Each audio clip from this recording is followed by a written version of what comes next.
I know what you're thinking. What in the gosh darn is Bits and Bombs? Bits and Bombs is a podcast deep diving into what it takes to do stand-up from a different comedian every episode. Follow new open micer Peter Doms in his journey to be an okay comic. G'day! I had a pretty typical Asian upbringing. I think the Asians in the audience can relate, all two of you. Pretty typical. I had a mum with really high academic expectations, real strict, and I also had an absent father. Yeah, which means growing up I had a tiger mum and a Tasmanian tiger dad. Everyone else swears they saw him. They come up to me showing me a blurry photo of an Asian man at Star Casino, like, oh, I think we found him. I get the photo and be like, I miss your dad. Harry Jun, Yes, Peter. thanks for coming on today. Thanks for having me. When was your first gig? My first gig was 2017, May 2017. So Yep. 7 years ago at an open mic called Crown Comedy in Sydney. I think I've done that. Yeah. Actually, yeah. Yeah, it's dead now, unfortunately. Yeah. It's gone. Closed shop in 2023, last year, yeah. Yeah, I think I did it last year and then it closed like a month later or something. They're like, well, actually, Peter's done it. I think Yeah. we're over. We're done. We're waiting for Peter, actually, to rock up, and then we'll just close up shop. Yeah, I'm to blame for that. Yeah. So that was your first gig? First one ever. I remember because I looked up open mic comedy, Sydney, and it's crazy to think now it was the first thing that came up on Google. Yeah, that's what I was thinking, because most people that... Like, a quite common answer to that is, like, Raw or something. Yeah. Because, like, Raw is the most accessible. Like, you get a sheet and, like, it's advertised. Yeah, yeah. So it's quite easy for someone that has been thinking about it for a while to see it pop up and go, oh, I'll give it a go. So it's interesting that it was like that. Well, was the issue with Raw is that you have to... those sign-ups happen in... Like, I don't even know, but the shows happen in January, February, and it's, like, one time of the year. Yeah. Whereas I was... Because I'd started in May, I wanted to get up as soon as possible. Yeah, exactly. Yeah. So I looked up... and it had to be, like, an open mic where I could kind of rock up, sign up, and do it. Yeah. So that's why Crown was perfect. Yeah. And I had no idea about anything. Walked in, piece of paper. The person running it was like, yeah, just, put your name down and then we'll call you up. There's do you have this in Brisbane in open mics here where you get a bell? A bell? No. Did you have a bell when you did Crown? I'm pretty sure, yeah. Oh, Because I'm very fascinated. So the story is, back when we had our first ever open mic in Sydney, one of the first ever open mics, it was called Mug and Kettle. So this Yeah. was before I started. yeah. And it was at this like old record store / bar, and it was upstairs, and they packed it out, heaps of audience, also heaps of comedians, like 30 something, sometimes 40, and it was crazy amounts. And so everyone was doing like 6 minute spots, but because there were so many comics, and it's how do you get people to stick to time? So they did the bell system, which means that like a light at the back of the room, Yeah. only the comic can kind of see that. Yeah. Whereas the bell's it's almost obnoxious. Yeah. Where the audience knows that you have to wrap up. Yeah. Ding. And it also kills any kind of tension that you Yeah. might be building on a joke and things like that. Exactly. So It's like, that's- get off stage. So ding, ding.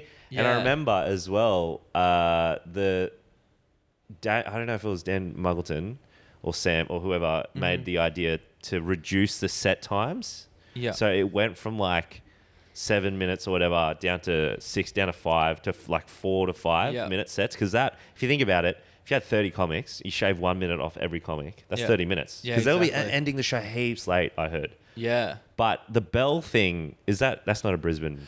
No, well, we don't even have sign up on the night. Yeah. We don't have that. So when I went to Sydney, it was like a new kind of... I did like 3 of them. So there was one I did on a Wednesday for Laugh In, I think. Yeah. It's just like 10 p.m. on a Wednesday. Yeah. And there's like 30 people there, and that had a bell. Oh, And it was interesting. only a 3-minute spot, but I'm pretty sure that had a bell. With heaps of sign-ups? Yeah. It was like there was that's- heaps of people. 3 minutes is like nothing. Like, yeah, what do you do 3 in or 3 4, minutes? but yeah, exactly. Like you're barely warmed up. Yeah. Like there's no real room to like warm the crowd up and then close. No, you gotta or do like 3 jokes or whatever. Yeah. Yeah. So, okay, so that was your first gig. Like, how many people were in the crowd for that one? Oh, it's so hard to know who were comics and who were actual punters. I reckon generously 3. Yeah. Like just non-comics. But then, and I didn't know this either. The cool thing about when you start comedy and you don't know any comedians, like everyone's audience basically. Yeah, 'Cause yeah, they, exactly. You know, they haven't seen you do comedy. Yeah. But what I didn't know is that, like, especially if you're new, and I didn't have jokes or whatever, like I was just going up there, they're not going to laugh. You know, I feel like comics are either usually they're stressed about their own set, Yep. or they're like analyzing your set. They're like, oh, how do they do that joke or whatever? Yeah. So they're not the most generous laughers. So all up in that room, probably maybe 10 people, including comics. Yeah. And then just, a handful of punters. But I remember getting up there, and not that I had like a false sense of confidence, but I think I knew going in I didn't have any jokes and I didn't really know what I was doing. So I was just like, oh, if I don't do well, it doesn't matter. Like and I know I'm going to have to keep practicing to get better. Yeah. And I remember that first gig I didn't do well. Yeah. Yeah. I bombed. I would have bombed. Yeah. But in the 5-minute spot, like it just all went by so quickly. Going up there, kind of just mucking around, and then ding, and then I'm off. Yeah. And that was it. I don't even remember who was. Can't remember who. Oh, I know who was emceeing. Billy Darcy. Oh, yeah. Billy yeah. Darcy was the MC. And yeah, I can't even remember how well he did. I mean, he's doing Crown Comedy. Like it's a hard go for anyone. But yeah, that was my first ever gig. Yeah, I think Woodhead was there when I went. Great. Yeah. It's a great show to just drop in, because if you sign up on the night, then just everyone has a go. Yeah. Whereas sometimes but this was the trouble back then for me. And it's like sort of different now, but back then we used to have a lot of sign up through like Google Forms online. Yep. And I remember back then it would take months to get a spot at like these online sign up shows. Yeah. Because I don't know, you have the idea in your mind that open mic is that everyone has a go. Yeah. But you later learn that it's like, oh, well, they'll put on sort of working comics who will work on new material. They put on their mates. They'll put on people they think are funny. And then you're at the bottom of the pile. Yeah. So I remember it took like 2, 3, 2 or 3, 4 months for me to get a spot at this other one, which is where Laugh In is now. Oh, okay, yeah. But it was called Cactus Juice at the time. Okay. And the 2 room runners at the time were Ben Caution and Jamie Kirk. And it was hard to get on. And that's the way it should be, I guess, to a certain degree. But I remember, so like that's why I was at Crown a lot in those first couple months, because it was just a surefire spot. Yeah. It is hard to gain that momentum when you're starting out because it is that common thing with open mics. Oh, everyone gets a go, but actually like it's, as you said, people work on their material and they're kind of at the top of the priority and things like that. So. Yeah, for sure. And it's funny like looking at it now, a couple years in, where I remember having like doing an open mic sign up and getting on the show and being stoked, and then like more experienced comics would just jump in and like kind of bump you down. Oh, okay. They'd bump your spot, and like I didn't really care, but also now as a comic who's a couple years in, I'm sensitive about doing that. Yeah. Like here's a story about Laugh In. It was last year, actually. Michael Cho. Yep. Brizzy comic. It was the first time I met him in person. I rocked up to Laugh In, and it was like swarming with people. It was just it felt like, have you ever seen that movie Snowpiercer?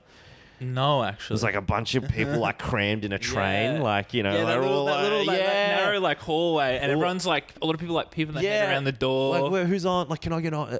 And apparently, like something crazy, like 40, 50, 60 people had signed up. Jesus. And I think I'd done a set, and I was in writing mode, so I wanted to do more gigs. And I was like, oh, I'll see if I can sign up because it was a sign up on the night. Went there and then saw all the people, asked the room runner, I was like, oh, is there any space? And he's like, nah, there's like 60 people. And I was like, oh, that's sweet. That's fine. I got to meet Michael. That's cool. Went home. And then as soon as I think I'm home just chilling and my phone buzzes because I'm like, oh, what's this? Open it up. The room runner goes, where are you? You're up next. And I'm like, what? What do you mean? I left. I told you I'm not going to do it. Because he was also like, yeah, I'll get you a spot. Don't worry about it. But I'm like, nah, like, if you can think about the mindset of someone who's 61st, and they're like been waiting the entire time and then they get bumped down just by some person who's done a couple years of comedy and like tries to drop in or whatever. Especially if like if you're like 61st, there's a good chance if you're doing that you're a micer that struggle or isn't doing as many gigs. And like you're kind of in the way of trying to get on more gigs. So that's like your 1 or 2 gig of the week type thing. Like that's a big deal. I was thinking about the past Harry. Yeah. Because it would have just been shit to like, have it. Because especially if you got to think about a lot of open micers or just a lot of comedians, comedy's not their day job or night job or whatever. It's not their job. So they have a day job the next day sometimes. 9 to 5, sometimes earlier. Yeah. And like... they've got to now wait even longer to do a set and then go home. They've got to go to sleep late. You sacrifice a lot. So I'm like, I don't want to be that guy. So I left. And so when he messaged me, oh, you're up next, I'm like, nah, I told you I'm not going to do it. Like, sorry about the hassle. But yeah, the whole jumping in for a spot, I only like the difference would be if like a mate is running the show. Yeah. I'll message them and I'll say, if there are any dropouts, I would love a spot. Yeah. But that's the only time. Like, I don't take someone else's spot, like, while they're there, or push them down. Like, throwing your weight like that's it's a bit of a jerk move, Yeah. What was the next gig you did after that? Like, what made you want to come back? Oh, I think bombing that first one. Bombing the first one made me go, like, I knew I needed to get better. Yeah. But having done it, and seeing comics like Billy do well and like have jokes or even just the riffing, get laughs, I was like, oh, I need to keep going. And I didn't really think about it like the next. I wasn't really thinking about it like the next gig. I need to do a certain amount of gigs. I wasn't thinking like thinking it in a system of like how I need to get better. I was just like, nah, let's just keep going. Yeah, it's like a marathon. So the next kilometer, let's keep going. So it must have been another Crown comedy gig. Yeah. But there was also this kind of starts to come into the next phase of there was another open mic called Magic Mike Comedy, which at the time was run. The reason why it was called Magic Mike was it was run at Monkey Magic Bar. So it was Monkey Magic Bar, Magic Mike Comedy, and it was an open mic run by Anthony Skinner, now that show's a professional show now. Yeah. Where like you have to get booked, people get paid, like it's proper. But back then it was an open mic. And it was another one where I could sign up and actually get a spot. So I kind of slowly phased from just doing Crown, and I was doing Crown and Magic Mike. Yeah. And Magic Mike was the one where I really feel like that was like grinding it out, trying to do jokes, because it brought an audience. It wasn't just comics. Yeah. So yeah, I reckon the next bunch of gigs would have been at Magic Mike after Crown, and like it was like 70-30 split of like bombing 70%, 30% laughs. It was tough. That first year was real tough. Yeah. And then I quickly went from doing open mics to I ran an open mic. Yeah. And that was, I think, within the first year. And it was in the same venue as Magic Mike, except they had like the front area of the rest, like the bar. And we got this back area, which was meant to be the green room for the regular show. So we ran in this small, it had like couches and stuff. It could probably fit maybe not even 20 people, maybe 15 people. And I ran on a Saturday with another comic called Elliot Rivetti, Sydney comic. And Saturday, that was the only Saturday open mic. Actually, might even still be the only Saturday open mic that we ran for like a year and a bit. Yeah. But that was sick because you got to see comics. You got to like see them all the time, having to run the room, and you could put yourself on. We didn't put ourselves on for a few first couple months. But Oh, really? Yeah. Yeah. It's funny because I don't know. We were so worried about running the show well. Yeah. And we wanted to make, and this is a lot of the spirit of, we called it vibe comedy. A lot of the spirit of vibe comedy, I think, was like Elliot Rivetti wanting, because he always, whenever he approaches a project, he always puts some sort of soul and spirit into it. He wants it to be good and unique. And so he would do, like, he'll put the candles out, maybe burn a little incense to make it like different. I got my dad to make a sign, because he's like a sign maker, out of LEDs, because we had a logo which was like a red V on a black background, and it was like a neon, it was about that big, a neon sign. Elliot, actually, I gave it to him as a present. He still has it, which is sick. You plug it in, light it up. But we also did this thing, which is kind of unique to our show, where we paid the MC, that's fine. Open micers don't get paid, but we had a thing called the MVP award, which is like the most vibe comic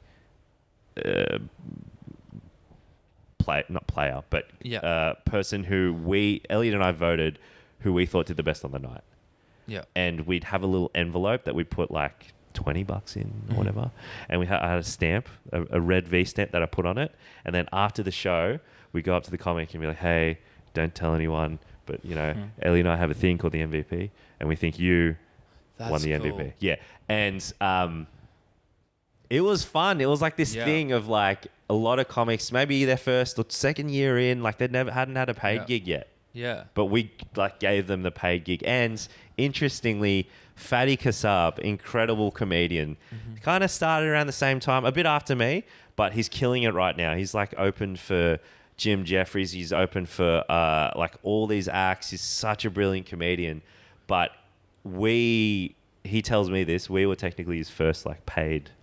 Oh, that's sick. And he still has the yellow envelope with the V on it. Like, so yeah, that kind of stuff was cool. We like building that community and then like, doing something a little special for the comics. Yeah, that's really cool to be a part of someone's journey like that. And be like, that was the first time, like obviously the opening for big acts now, and then the first paid gig was like $20 an envelope. Like, I mean, I know it's not heaps, but the symbolism of like, because we knew what it was like to do comedy, and like be good enough to have paying customers go to these shows but not get paid, and just the recognition. And I actually also remember, speaking of Crown Comedy, Fatty at the time, I think because he was grinding it out so much, but you kind of hit like a little ditch in your sort of first couple of years where you are funny and you're working hard, but it's still hard to get booked, And it's ludicrous that Fatty wasn't getting booked, but he kind of took a break. And I remember I hadn't seen him in a while, and he said that he was going to quit. He was going to quit comedy. Yeah. And I was like, you're insane. And this was at Crown Comedy. I was like, you're an absolute psycho if you're going to quit. Yeah. Like I hope you never quit. And I can't remember if this was before or after the MVP thing, but I was just like, no, you can't quit. You got to keep going. And thankfully, he kept going, and he's absolutely killing it right now. Yeah, I think there is, at least I find myself with that at the moment, like kind of progression can happen so quickly when you're like kind of even going from like 5 to 10 is a big thing, and then you might do a split bill and then go from 10 to 15. Like kind of there's a lot of increments, but then over that time, there starts to be a big period of time where there isn't really any like, I've done something new, and it's a bit harder to be booked and things like that. Yeah, I think there's always those plateaus where, progress, because you nailed it on the head, progress is so much quicker in the beginning, but then as you're more experienced and also your taste can kind of get refined in your own humor and humor, the thing that you find funny, and you start to, the victories are a bit numbed. It's like an anesthetic. You're like, And you might go from thinking you have 20 minutes of material to think you have like 5 minutes because you've just started to hate all the different jokes and stuff. All the old stuff, even stuff that's like a couple months old, you're like, I don't like that. Or you're confident in it already. Yeah. Like it's already earned its place as a reliable joke. Yeah. And so it is kind of important, I guess, to keep trying to find something that makes you feel excited to, progress. Because like, honestly, like it's easy to be complacent. Yeah. And just like do the same stuff over and over. You could probably do, if the jokes are good enough, you could do the same joke for years. Yeah. Just the same set for years. I've seen comics do it.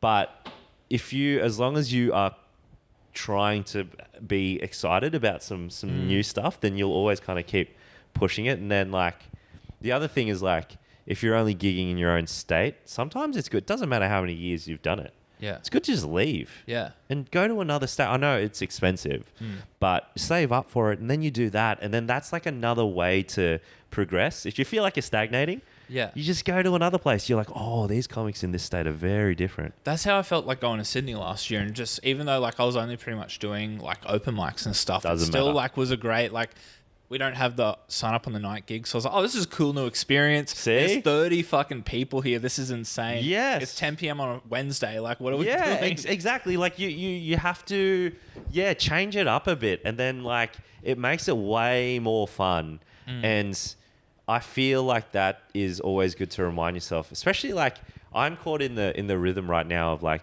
the yearly festival cycle. Yeah. Where in Sydney you have like the Fringe Comedy Festival in September-ish.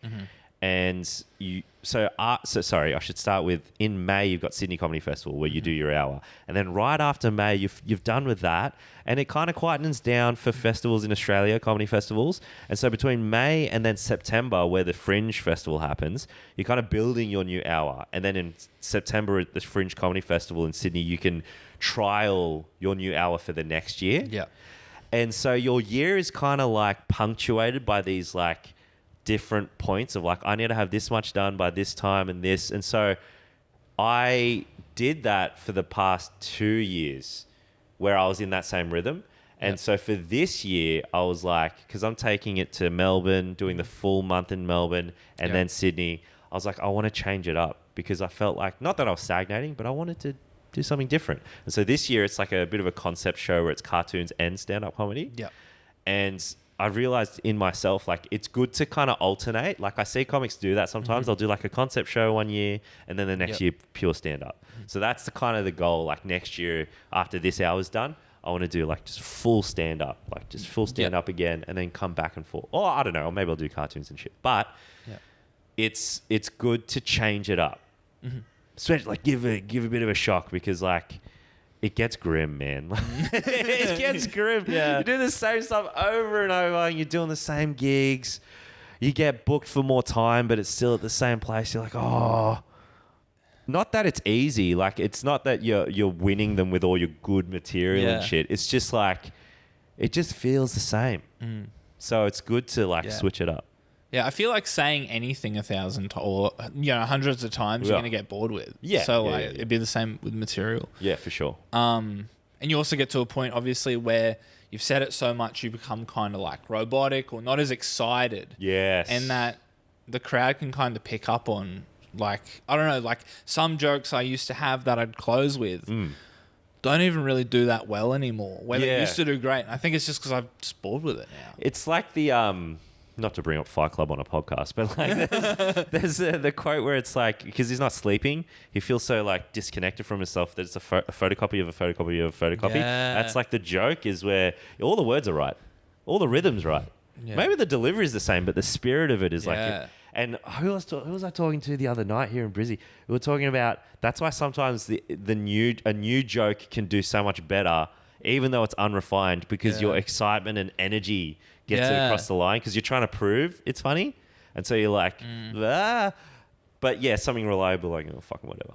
Yeah, I felt that recently. I'd be like, oh, this shit bombed, but the new stuff did really well. Yeah. And I'm like, kind of like, oh, I'm just glad the new stuff went well. Like, it's just, that's like exciting. And I guess that keeps you be like, all right, I'll like writing new stuff because like, I guess there is that thing of sometimes when you're doing new material, it is like more likely to bomb. But when it does well, like it's just so exciting. You want to just, it's a high that I feel like it's the closest high to doing comedy for the first time. Yeah.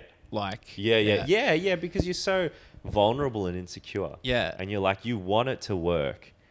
And then when it doesn't, it's mortifying. But there's two sides of that because obviously I think it's dreadful to do new stuff because it's shit and the feeling of bombing always sucks. But the other side of it is like you have to keep doing new shit. Yeah.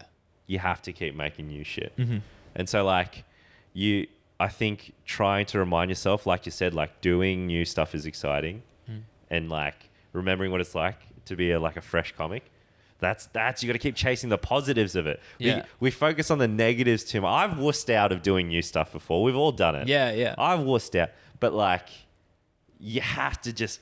And when you push through, you're like, yes. Yeah, exactly. I mean, the other side of that is sometimes you push through and it still sucks. Like, I've had spells of doing new stuff like for weeks on end that doesn't do well, and then that's when you get into this mindset of like, I'm shit. Like, was I ever funny? Yeah, was I just lucky for 7 years? Was I lucky? And then, you know, I don't know what's happening. So, but you push through that as well. I think a big part of comedy, or maybe any performing art, is delusion. And like a healthy dose of it. Enough to protect you from like all the bad shit. Not too much so you're like a psycho, but like you got to be a little delusional and like believe in yourself enough to be like, nah, I'll get through this. Nah, I'll find the funny in this shit. Nah, it's fine. And then you eventually get there. Because otherwise, there are a million trillion reasons to not be a stand-up comedian. Yeah. Like, I feel like there are just so many reasons. And anytime someone, like a friend or an acquaintance, is thinking about doing comedy, I'm always encouraging. Like, oh, do it. But it's also, I don't know, you really have to sacrifice quite a bit and for a long time to get what you think you'll get out of it. It just takes so long. So, yeah, I remember, grinding it. I'm still grinding it. I mean, like, you know, even 7 years in, it's fun to see. The other thing, like one part that you have to accept is the delusion, and that's a part of it, and trying to push you through as fuel. But then the other thing is like, it's so easy to be bitter. Yeah. And bitterness and jealousy is like, there are so many comedians who are bitter and jealous. And I fight, like, I get jealous. Of course I get jealous. It's human condition. You're going to get jealous of people who do so well. You're going to get jealous of people who have done comedy for a year and are just killing it. They're getting booked to headline. Yeah. You know, all this stuff. But I think the difference between the jealousy and the bitterness and resentment is like what happens when it faces you, where you're like, it shouldn't be a reflection of your ability if someone else is doing well. Yeah. And so people do get resentful. Yeah. Where they're like, oh, this kid's been doing it for a year. I've been doing it for 7 and they're doing way better than me. Oh, they're probably they're a Nepo baby. They're this and that. Someone's running their jokes, or they got lucky, or they're a diversity thing, or this and that. And they start to get, and they're talking about them behind other comics' back, all this shit. Yeah. It's like, nah, just feel jealous and then work harder. Like, yeah, exactly. Yeah. The diversity thing is like quite a common thing that I've heard like other open micers complain about too. Yeah. And my mindset is just like, just write better jokes. Like, yeah, but I mean, you know, believe me, I've heard that too. The diversity thing all the time. And I think that it just can't be enough of a reason for why someone is doing well, I think. Yeah, exactly. Because honestly, like, the crowd's not going to care about the diversity. No, they don't. And the crowd's still fucking laughing. Yeah. So, and if this comic is working hard enough, they're going to be playing to so many different crowds where it's just like the diversity is not enough for them, for those crowds. I always say it's funny because I did raw comedy in 2019 and 2020, and I only made it to the state final in both times, and then that the rule is it locks you out for doing raw again. You're allowed to enter 3 times. Yeah. But yeah, if you make it to state twice or the national finals once, you can't do it. Apparently. Anyway. Yeah. I remember I was backstage this year and I was the feature act for Raw in Sydney. And whispers of that whole diversity thing was going around and blah, blah, blah. Yeah. And I remember saying to a comic, like, I'm a POC. And I still didn't fucking make it. So what's my excuse? Yeah. Do you know what I mean? Like, it can't be a diversity thing. Yeah. And the other thing that opened my mind to that, my eyes to that whole diversity thing is, I was a judge in one of the heats in Sydney as well. Yeah. And obviously, like, the diversity thing is really important because I think, like, with comedy, it's like people get sick of the same style of comedy and the same content as well. Yeah. You just get sick of it, especially comedians. Like, we see all the same shit all the time. And I remember, like, the people that we picked, it was not a point of, like, we have to have an Asian, we have to have a black person and a woman, like, someone who's, you know, asexual. Like, we didn't categorize it that way, but just inherently, you want variety. And so the people that we picked were the strongest on the night. But also, I think the audience felt that had some fresh takes. Yeah. It wasn't just like, my wife's a bitch. Like, you know, Yeah, exactly. Like, what? Like, it was very clear that this person did the best. That's it. Yeah. Yeah, diversity, it was inherent in, like, our thoughts. Yeah, absolutely. So you're talking about your new show with the animations and stuff. Yeah. So what made you want to add like, can you explain the show a little bit? Yeah. New show's called Watermelon Licking, and it started with, I did this show last year called Feast. It was for Sydney Fringe, and it was a food-based show where they got like 6 comics. Jennifer Wong, fantastic comedian, she curated it all. She got 6 comics to do like essentially a story about food. And I was racking my brain, like, how am I meant to do this fucking thing? I don't know anything about blah, blah, blah. And then I found one of my favorite food-based proverbs is to lick the outside of the watermelon in Korean, which means just scratch the surface. Like, you're not getting to the actual good part, right? So that's where the concept of the show started. And then as I was going through material and like all this other stuff, I wanted to flex another side of comedy because I used to always draw cartoons and like whatever, all that shit. I used to do comics and stuff, like even before I started comedy, and like it was all like funny shit. But I wanted to do that in a show because I hadn't done that in a live show before. My very first hour show for Fringe, it was themed because I used to be a high school teacher. It used to be themed around high school stuff, and I had a PowerPoint slide thing. But I didn't even put my drawings in it for whatever reason. I was like, I'm not going to do it then. But I thought now, like, I really want to do it now because I like drawing. I can animate to a very minor degree, and I think it'd just be fun to fuck around like that. Yeah.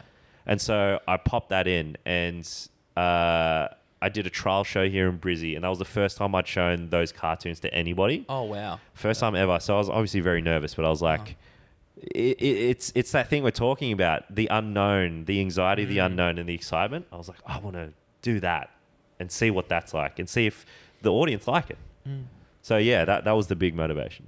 Yeah, that's awesome because I have like a degree in digital media, so shit. I love like the multimedia aspect. Yeah. And I think that's something I eventually want to get into, but I think I want to like just knuckle down on actually honing the craft of stand-up before I even add visuals and things to it. But of course.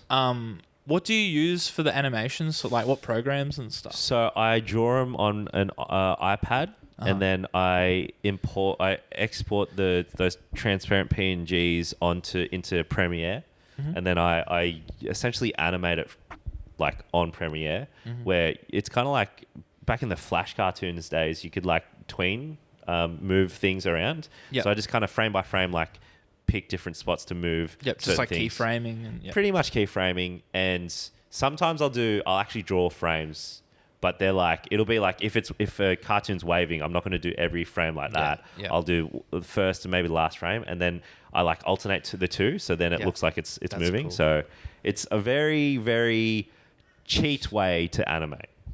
Yeah, no, that's sick. That's cool. Yeah, it's I actually picked up there's this TikToker, I think their name is Bit Happy, but they did this real sick thing. This was years ago, where probably the first idea to put this cartoon stuff into comedy happened. It was during COVID, so we couldn't perform, and I was drawing a lot, just as the, you know, like the methadone equivalent to heroin. You know what I mean? Like I was substituting, and on Procreate on the iPad.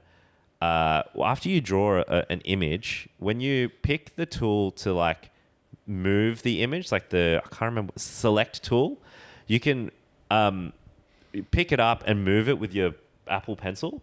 and like you can move it around as if it's like moving. And so when you screen record that, it's animating for you. So it's almost like a form of digital puppetry where you're like moving a character around. And so I saw that person make their hilarious cartoons that way. And I started making cartoons that way as well, using that technique. And then that all kind of culminated into what I'm doing for the show this year. Yeah, awesome. Yeah. Yeah. How many hour shows have you done prior? I have done 1, 2, 3. 3. 3. So the first one was for Fringe. Yeah. And the first one was called Did You Bring Enough for Everybody, which was the teacher one. Second one was One of the Good Ones, which I did for Sydney Comedy Festival the first time in 2022. Then last year was I Grew Here, which I took to Melbourne for a half-month run and Sydney Comedy Festival. And then this year, Watermelon Licking. First time I'm doing a month, in Melbourne. Yeah, awesome. Cool. Yeah, fourth hour? 1, 2... Holy shit, yeah, 4th hour. Yeah, shit. Crazy. And how did you find like structure? How do you like plan for a show where there's like animations? Like, do you allot X amount of time for animations and be like, okay, this is X amount for the animation, and then I'll do a joke here, and then like... Yeah, I wanted to do at least 40 minutes of stand-up comedy and then fill the rest of the hour with some visual stuff. Now, the hurdle of that is like animating shit or just drawing shit over and over again and coloring it takes so fucking long, dude. Yeah. Like to give you a rough workflow, I made a 23-second cartoon about flossing that took like maybe 12 hours. So like a working day to make. Just for 23 seconds. So if you can imagine, out of an hour of comedy, if 40 minutes, I got 20 minutes of cartoons. 20 minutes is a fuck ton of time to like draw all this shit. But luckily, I'm trying to do a thing where it's like, it's not 20 minutes of the cartoon playing. Yeah. Like it'll be a bit of the cartoon and then a bit of my response. I'll riff on it. I'll introduce the cartoon with some jokes. So the 40 minutes of stand-up is padded out a little bit. Yeah. But the structuring of it is it's so interesting to talk to comics about it because I think comics do it a different way. Some people have like a theme that runs through. Yeah. Some people do like chunks. Like my last year's show, I did like chunks of topics where it was like, this is how I grew up. This is about a bit about Korean culture. This is a bit about Australian culture. And then like just a chunk at the end of like, this is the final chunk or whatever. Yeah. Do you when you write your jokes? Yeah. Do you transcribe it word by word? I've been going back and forth between dot pointing and transcribing, but I think I mostly am doing word for word now. See, I really wish I did that. Yeah. Because from the very beginning till now, I've only ever, even when I write a joke, I like dot point it. Yeah. And then I go out on stage and I'm always recording my set. I'll riff it out, but I'll have it in my head and I'll say it. And then I'll change the wording and structure it a little bit, but I never write it down. Never write it down. And that's helped with memory for me, I think, because I have to be able to remember it all. But also, there are situations where writing it down is better because you can be kind of more ruthless with your like what you cut out and your word economy and stuff. Yeah. Because you see it all and you're like, oh, I actually don't need that. Yeah, it becomes like almost like a math equation or something. Sometimes just seeing it physically. I think that's where like I kind of have an initial idea. Maybe it's like talking to friends or whatever. That's funny. Write it in my phone and then kind of over a span of a week, just think of certain tags and structure it out, and then write it down. And then from there and be like, I'm able to visibly see, oh, I don't need to actually say that. That's like, and then just cut it out. And I have like a big Word document with everything word for word. Yeah. But going back to that document, I've actually just over time I've changed phrases to suit like myself better and things like that. Because obviously you write different how you speak. Yes. So yes, of course. So yeah, but I like having that document just so, and writing word for word, so if I ever forget something, especially if there's like a little section, like just a little throwaway gag, you might over time just forget to say that. Yeah, yeah. And then come back and go, oh, that was actually pretty funny. I've just Yeah. over time kind of edited it out without even thinking. I do that so much. I had a bunch of stuff for the trial I did that I like wish I had done, but you know. That'll happen regardless. Like I remember when I did my Melbourne run last year. No, it wasn't my Melbourne run. No, I did a trial of that last year's show in Wollongong, and because the show's called I Grew Here. No, hold on. It was the year before. Point is, the show was called One of the Good Ones, and the final joke is like an explanation of the title, and I didn't fucking do it. I was so livid, and it felt so dumb. But like sometimes when you're up there, you're just not, because an hour of words, man, hour of words is it's real hard. Yeah. Like you don't always think about it that way, especially if you're an audience member. Yeah. You don't always think about it as an hour of words.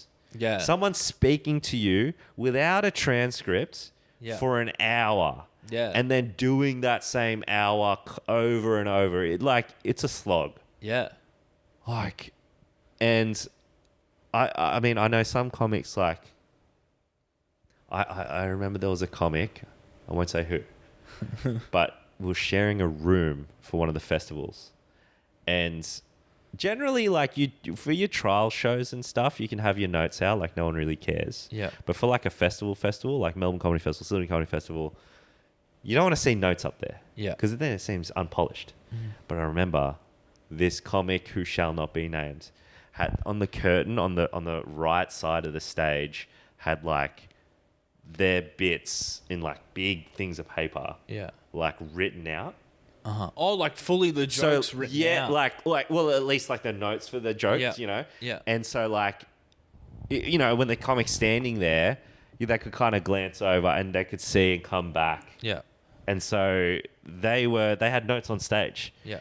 And I mean, who gives a fuck? Like sometimes people have memory issues. Sometimes they've got something that's happened to them that means they can't remember, and that's fine.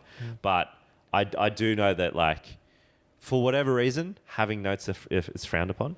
Yeah. Even if it with notes, you're talking about like just the run order of the joke. Yeah, right. Yeah. It was the run order of the jokes. Yeah. Yeah. Like, I don't know. I think that's one thing where it should be.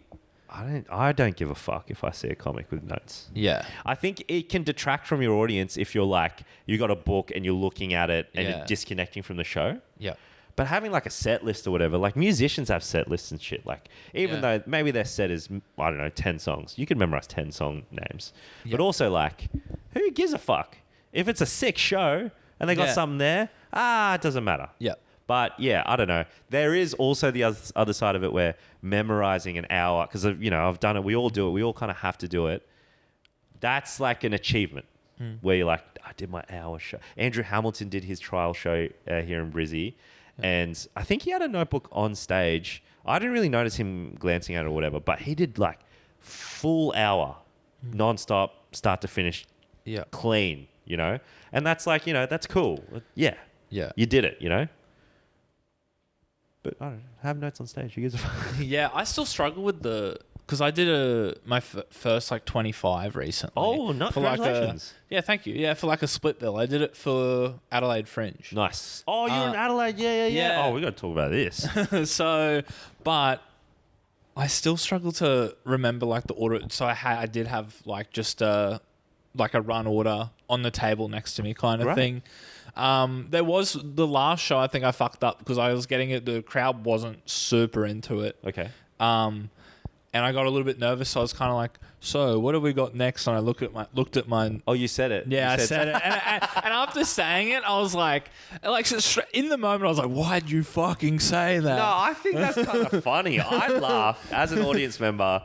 I would laugh if you said that because in a way, you're like acknowledging that the crowd isn't laughing and you're kind of like, all right. I think that's funny, man.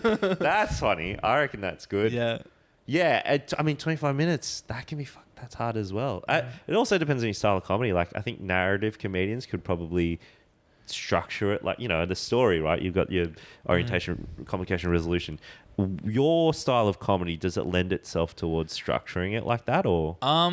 Yeah, a lot of my stuff is stories. So the first 8 minutes of my 25 was stuff I could just easily segue to. It'd be like jobs and different things like that. And I could kind of link it all, but then it starts to be just super random, different stories and jokes and things. Yeah. And I think it's just trying to remember the order or finding a way to kind of link it in my head so I can be like, okay, I've said this, next one is this. So. Well, I find it just really interesting from the audience perspective of when they watch comedy, it's almost a relief to them when it's well structured, because sometimes it's hard to get new things thrown at you all the time.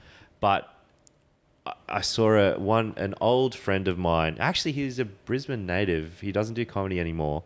An incredible comedian, Alan Rutledge, and he got to the Raw National Finals years ago. Yeah. But he's a one-liner comic.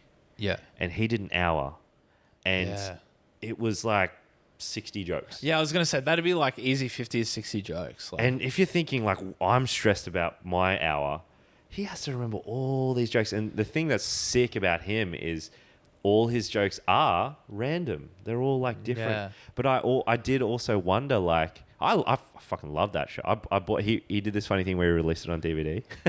So I have a DVD of his hour. But I always wonder from the punter's perspective, do they, having to go through 60 completely different topics, are they even used to that kind of thing in an hour? Or how do they feel about it?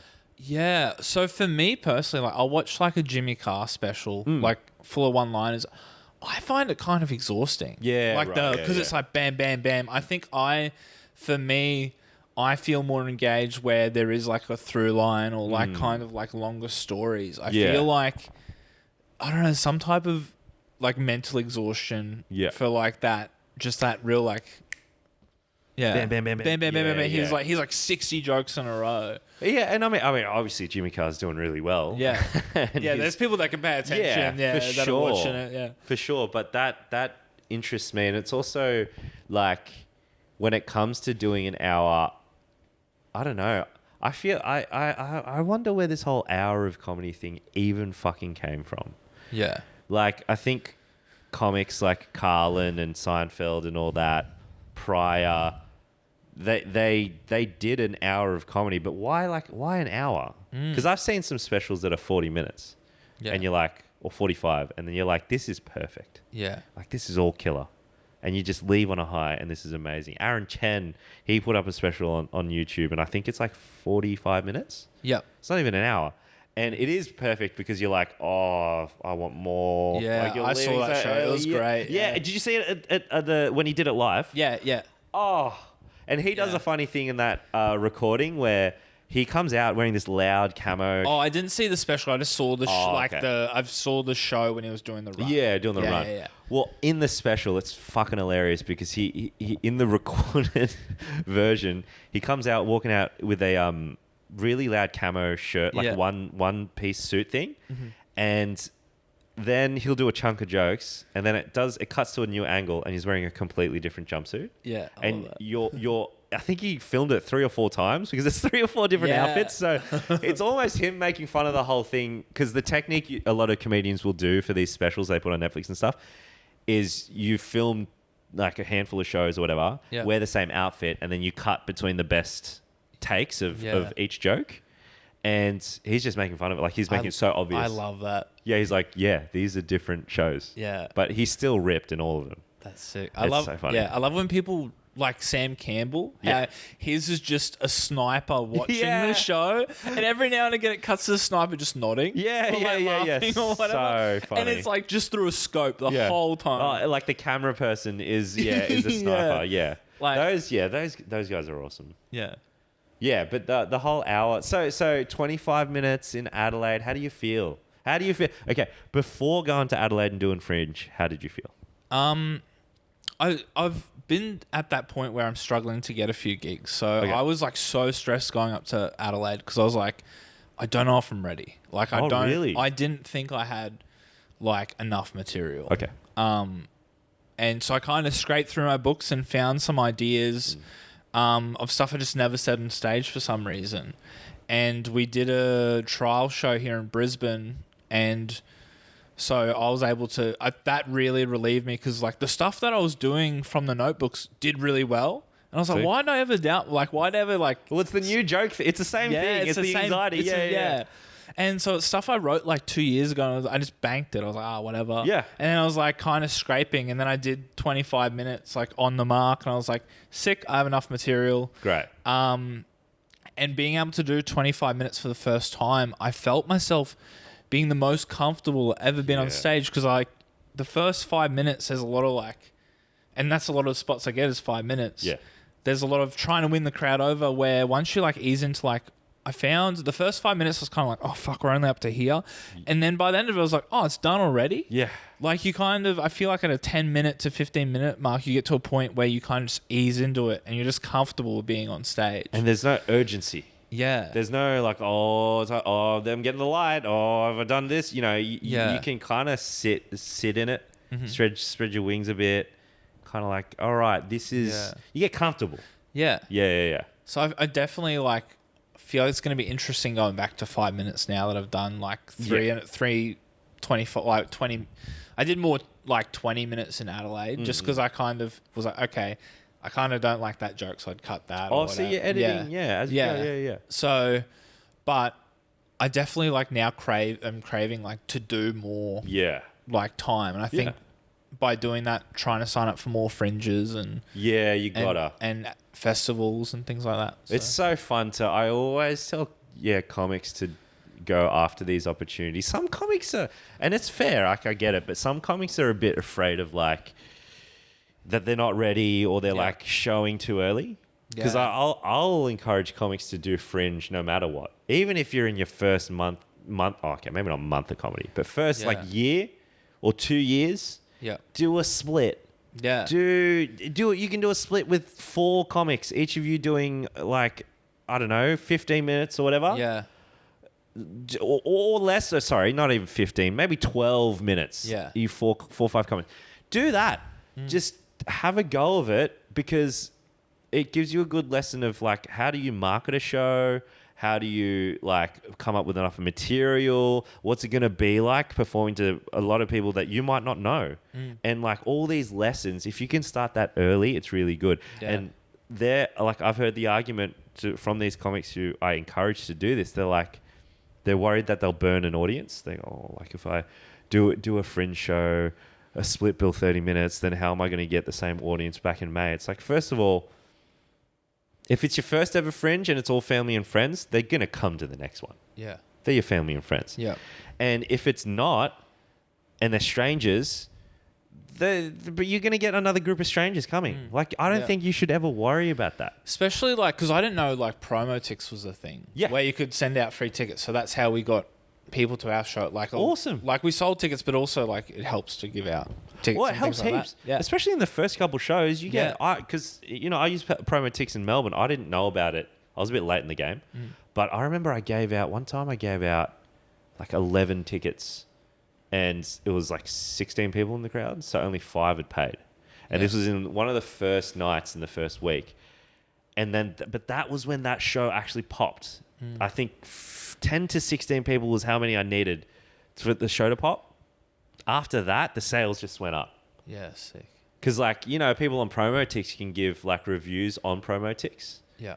And then like people on Promotix can see that. And then there's a bit of a buzz and people are like, if you're thinking of marketing and all that, I would take photos of me in the crowd, like, be like, oh, is it okay if I take a photo? And then put that up and it shows that people are coming to the show. Yeah. And then it just builds from there.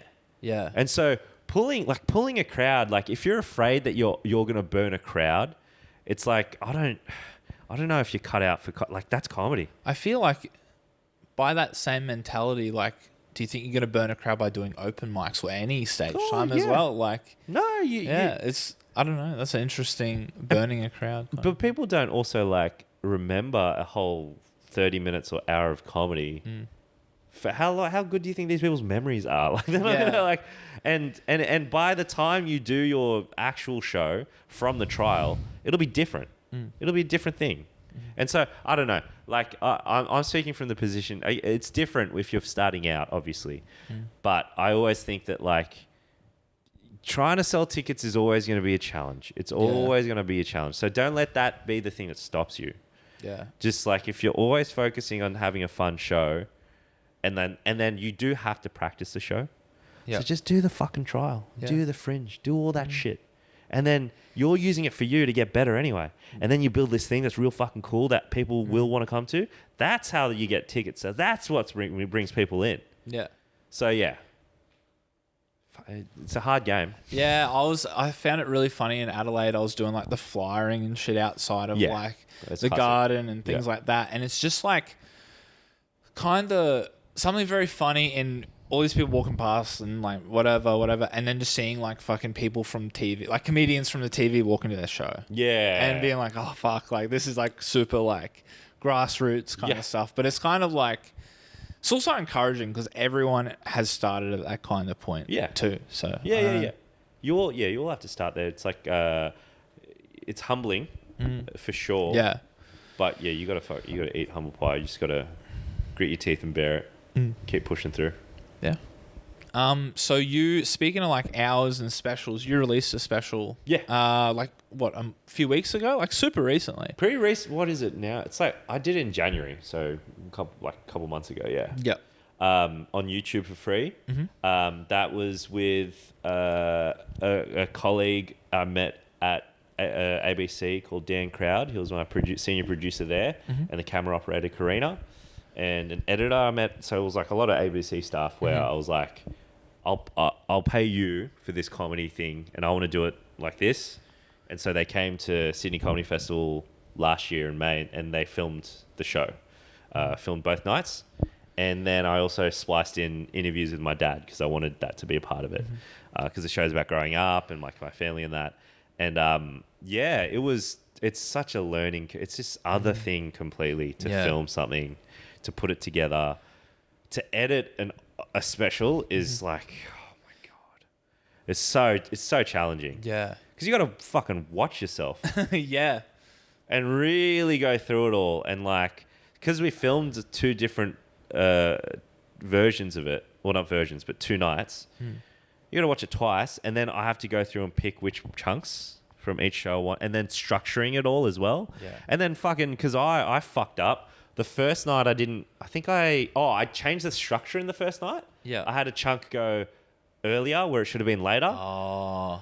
And so I had to, deal with all that shit. And then another thing was, in one of my bits, I turn a fan on stage, and the fan moves like this. There can be a continuity error for where it stops. Yeah. All that stuff. But luckily, Will Yates, incredible editor, he knew how to fix it. Yeah. Because we had 2 cameras, one close and one wide. And so he like cut between in this amazing way that made it not so obvious. That's sick. But learnt so much, man. Sweet. Yeah. At what point, so with your hour, is that one of your shows, or is that like a best of compilation? Like, how did you plan for the special? That was just the hour of that year. Like, it was just the hour. Oh, yeah, cool. Yeah. I mean, it has a bunch of jokes that are probably... Did it have jokes from the year before? Might have had jokes from the year before. I am kicking myself over the fact that I didn't include like some older jokes that were like would have been good to have like a nice filmed version of. But also, to me, I know I've done like comedy 7 years, and to some people that sounds like so long. But to me, like, this is all just the very beginning. Yeah. And so like, to me, it's more important to make something like a time capsule of where I am at comedy now. Yeah. Like, this is all the stuff that was written pretty recently, shot in 2023, and this is where I'm at. Because hopefully, if everything works out and I keep working on it, the next one, I can be like, okay, that's progress. Yeah. That's where I was in 2023. This is where I am in 2024, and just keep going from there. Because I don't want to be too precious about, like, this has to be the best. Yeah, I love that, actually. I think that's something I've, like, especially like when you're early on, type 5 is a term that gets thrown around a lot. So you start to think like, for me, I was like, I don't know if I'm ready to do like a split bill because it's like I don't have 25 minutes of tight material. And it's kind of like, I think we just get too caught up in the quality. So we're just shining the set, like we're polishing the same thing over and over again, but not really moving on. So I think it's cool to just be like, all right, I'm going to record that show for this year. Yeah. And at least I'll be able to see where I was at then. Because I know it seems to be the common thing with like hours, like they've been doing it for a few years, seem to probably done like maybe 4 or 5 different hour shows, and it's kind of the best of. Yeah. In that. Yeah. In that thing. But I find that the issue with doing that is probably like, you probably then want to make another special in 2 years. Yeah. But then that's just fresh material compared to something you've been polishing for years and years. Yeah. Yeah, well, I guess the different models, like James Acaster, who I love, and I think a lot of UK comics do this, but he was grinding away at his shows for like ages, for years. I think in Edinburgh for like maybe like 4 years. And then he filmed them for Netflix. Yeah. And I think that is a like perfect counterpoint to the way I did it, where they're just so good. Yeah. Like they're so honed and they're perfect. But I don't know. I just wanted to. I just felt not impatient, but I just wanted to do it. I wanted to be like, this is very challenging. I want to see if I can give it a go. And like, I'm not here to, get a trillion views and be the best comedian. It's more like, nah, like this is the work. Yeah. Like this is the work of a comic. Like if you want to do it, can you do it? It's like a test. Can I do it? And it got done. Like it's done. It's up there, and I'm like, oh, cool. That's a massive. Congratulations. Oh, it's like a massive achievement. Well, yeah. Thank you. But yeah, it is one of those things where like I don't want to be one of those comics. It's like, oh, I shoulda, coulda, woulda. Yeah, exactly. Like, nah, let's get stuff done. And then it's also, there is a vulnerability about putting stuff out there. Yeah. And like you then, because I in fact, one guy on there, I got a comment from a dude said, it was so brutal. It was just like, this is the worst thing I've ever seen. Like, oh, what did he say? He said, I've seen training videos at my work that are more engaging than this. Jesus. Like real brutal stuff. I mean, I think it's pretty funny. Yeah. So you do, especially on the internet, because the comments stay up forever, unless you delete. I'm not going to delete it. But it's so vulnerable to have that work up there on the internet forever. Yeah. But I think it's important to confront that and just be like, well, I'm going to make more stuff later. And this is all part of it. This is all part of the journey, and like just fucking whatever. So, and I got some really nice comments as well, which is cool. Like, that's the other side of it. I didn't expect, had some, like a couple of people from America be like, oh, this is cool. One person was like, bro, come to Miami. I'm like, I can't just go to Miami. But yeah, it was a thrilling little experiment, and I'm really glad I did it. Yeah, awesome. Cool. And did you go into the festival knowing that you were gonna? Yeah. Yeah. Yeah, I can't even remember if I... Well, it was already... So I got the booking to do Sydney Comedy Festival in May, and then I got Melbourne after that. I can't remember the timeline, but I knew that Melbourne was going to be a good opportunity to hone it, because like I had, I think 9 shows in Melbourne. So then that's 9 goes of it, and then I was like, we're going to film it in May in Sydney Comedy Festival, because then I've done it 9 times. Yeah. And so that's always kind of been a good... And I kind of want to do that this year too, where I practice it 24 times in Melbourne, and then I get to do it in Sydney 2 times. But then hopefully later in the year, who knows, I'm going to do it like hire an independent venue and then film it. And then that'll be like, I've done it way more. This is fresh. This is sharp. This is exactly what I want. And so this will be the next big one, But yeah, you kind of have to plan it out. This one was different because I didn't want it to be just fucking a camera, here, and this is an hour of comedy, just a one-shot thing. Yeah. I want it to be a bit different, yeah. Mm-hmm. Yeah, cool. Yeah. Awesome. So you mentioned just before how you used to work for ABC. Yeah. I didn't realize till last night that for some reason I thought you still worked for ABC Gamer. I do. I still work for them, but I freelance now. Oh, okay. So yeah, it's like before, it was on a full-time contract, but like because I want to do comedy stuff and all this other stuff in other places too. Yeah. I have to go freelance this year. So I'm still like writing for them, and like I'll be on a show, or 2 shows. We already shot like a first chunk of shows for them a couple of weeks ago. Oh yeah, cool.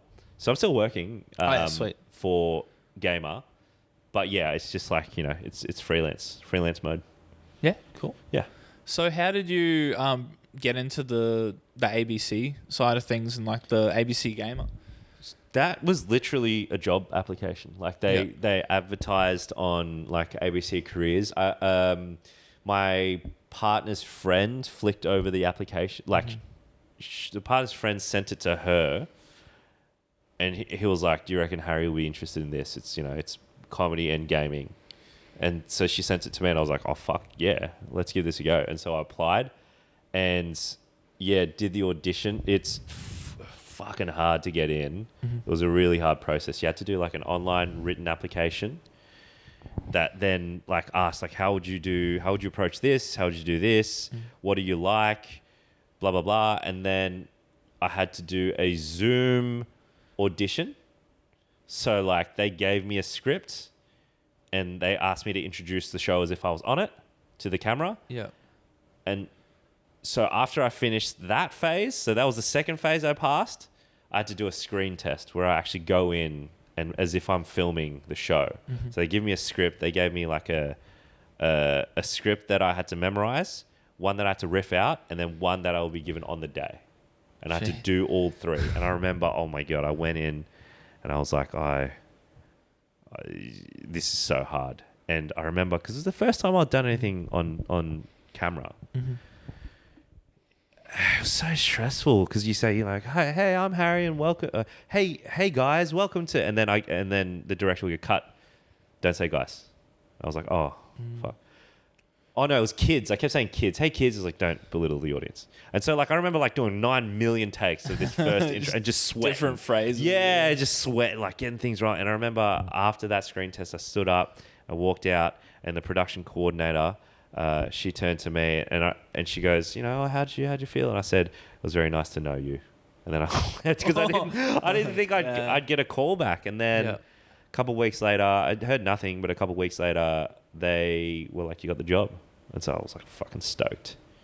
Did that for from 2022 to 23. And then, this year I'm still doing stuff for them, but it's like at this freelance capacity, which is cool. Like get to do stuff with like other production companies, which are like coming up. I'm very excited for. So. Oh, awesome. Yeah. Cool. Actually, a fun fact about me, my first public speaking kind of thing I did was I hosted a panel for Barjo and Hex. No way! Yeah. That's crazy. So in high school, I was a part of like a Sugar City Con. It was like a convention, like comic convention in Mackay. Yeah. And they were like our first like big guests. That's so sick. So that was like the first kind of like doing public speaking and wow. Have you ever seen Unbreakable? Yes, It's like, with the realization that people's lives are actually more connected. Like we're more connected in our past lives than we realize. Wow. And that was like seeing you like go to Rockhampton. Yeah. Like last year I was like, what the fuck? That's so Dude, Rockhampton was so fun, man. Capricorn it was called. Rockhampton, beef capital of Australia. Of the world maybe. It was so sick, man. Going there, they had booths. I had a booth. I actually felt bad and dumb because I'm not experienced. It was my first ever like con type of thing where I was making a guest appearance. Yeah. And I was booked to also MC their, judge their cosplay competition and also do this other thing. Like I did a MC question and answer thing with Justin. Juzzy is an amazing cosplayer, but I had a booth, right? Imagine all these other booths, like cosplay costumes, like people would hang like on a mannequin, intricate cosplay, photos, merch they can buy. Me, just a fucking trestle table with ABC Gamer Harry Jun like written on there. was so bare. I feel so bad. I should have like brought something. But the cool thing was, all the way out in Rockhampton, a bunch of kids who watched the show came up and they asked for photos. Yeah. Super cute. Their parents. One kid, I'll remember this forever. One kid came up. It was him, his dad, and his little sister, and they asked for a photo and everything, and we were just talking. In the middle of our chat, he just was like, he started crying, and then his dad was like, "Buddy, what's happening? You right? What's going on?" And he goes, "I don't know." And I was trying to tell him, "Oh, it's all right. Like, I appreciate, like, you know, you love the show, really like it. Keep watching. Thanks for everything." But stuff like that was sick. It was like a really nice experience to meet the viewers. That's awesome. Yeah, That's sick.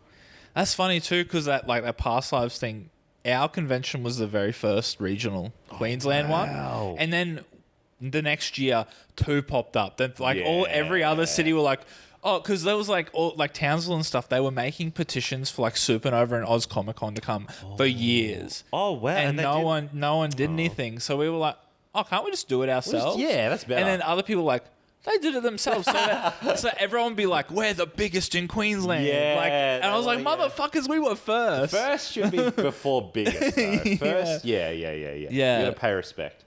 So that's amazing. Yeah, so it's kind of cool to see the scenes. Our one's long dead, but like it's kind of cool to see the scenes still like popping and stuff. What? So you were what was your role in the SugarCon?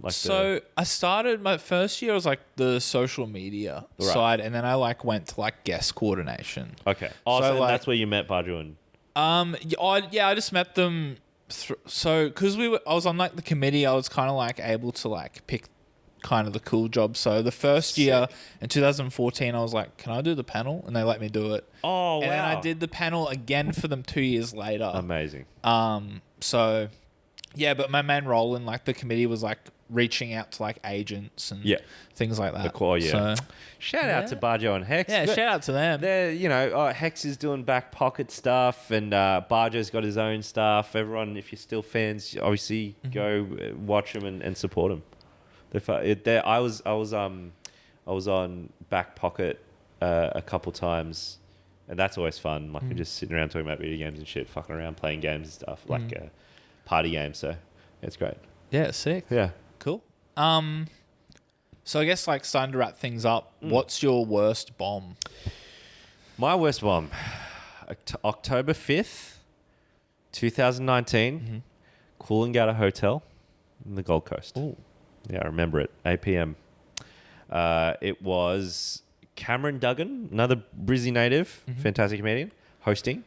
I was doing a feature spot. I must have had maybe 15-minute spot, maybe. Then it was, I can't remember his name, but it was an American comedian headlining. And the crowd was maybe 60 people. Yeah. Cam goes up, and it's fucking hard. Like real hard. He's getting nothing. And he's a gentleman. Like he's a pro and he's a gentleman. And he even said it on stage. He's like, I can't bring the first act up like this to the audience. This is dead. And so then he asked one of the audience members what he does. And the guy's like, he's like a deputy principal at a school or some shit. And then Cam Duggan gets this fucking amazing riff off, and then it doesn't just get a laugh, it fucking rockets. And so off that energy brings me up. I go up, do my first joke. It gets tense, it gets weird. I had this first joke that was about dating or whatever on the apps or some shit. And I think I talked about white people. I said the phrase white people at Coolangatta Hotel in Gold Coast. And I noticed this in the crowd, in the lights in your eyes, you can't really see the crowd that well. Yeah. But I saw like some movement and shit. And there's movement, people talking or whatever. And I was like, oh fuck, just get through it. And I remember from that point on, and we talked about it, Duggan, after the show. Duggan, he explained it as a Weekend at Bernie's thing, where like my body, I astrally projected out of my body, and I'm looking at myself, and like, I'm kind of like I've got puppet strings trying to like get my jokes out, and yeah, it was just full out of body experience, dry mouth, just going through the set, just pressing play, going through the set, finishing, leaving, and after me, there's the break, and I remember going to the smoking section, and Duggan goes, "Hey, by the way, some guy during your set like had left during the set, and he said he's looking for you." And I was like, "Oh no, I don't what? Like, what do you mean looking for me? Like, I upset some dude because I said white guys are only get a talking to or whatever." Anyway, he didn't end up finding me. It was fine. Yeah. And I spoke to Duggan about it, and he's real tough love. I remember he said, he looked at me, I was like, "Oh man, you know, we all bomb this and that. It's like, you know, maybe you just don't have any funny jokes." And I was like, "Oh, true." And then he was like, "Oh, but you know, fuck, that's, you know, that's how it is. You just keep going and blah, blah, blah. You know, as long as you're not a fucking, you know, dick, you know, you'll be right. You'll keep going."